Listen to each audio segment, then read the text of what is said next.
മകൾ മരിച്ചതിന്റെ ഞെട്ടലിൽ നിന്നും ജിഷയുടെ അമ്മ രാജേശ്വരിക്ക് ഇപ്പോഴും മോചിതയാകാൻ കഴിഞ്ഞിട്ടില്ല. തന്റെ മകൾക്ക് നീതി ലഭിക്കണമെന്നും സത്യം തെളിയുമെന്നാണ് വിശ്വാസമെന്നും രാജേശ്വരി റിപ്പോർട്ടറോട് പറഞ്ഞു. ജിഷയുടെ മരണത്തിന്റെ ആഘാതത്തിലാണ് ഇപ്പോഴും അമ്മ രാജേശ്വരി. ജിഷയ്ക്ക് 2 വയസ്സുള്ളപ്പോൾ രാജേശ്വരിയെ ഭർത്താവ് ഉപേക്ഷിച്ചു. പിന്നീട് പല സ്ഥലങ്ങളിലും കൂലിവേലയ്ക്ക് നിന്നാണ് ജിഷയെ രാജേശ്വരി വളർത്തിയത്.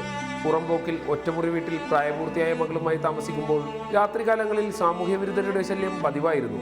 വീടിനൊരു വാതിൽ പണിയുവാൻ മറ്റുള്ളവരുടെ സഹായം അഭ്യർത്ഥിക്കുവാനായി രാജേശ്വരി പോയിരുന്ന സമയത്താണ് ജിഷ കൊല ചെയ്യപ്പെട്ടത്.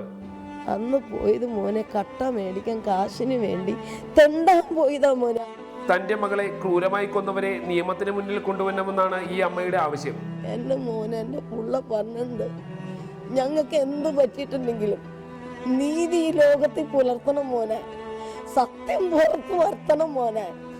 ചേച്ചി ആ പുള്ള ഇല്ലാണ്ട് ഇന്നുവരെ ജീവിച്ചിട്ടില്ല.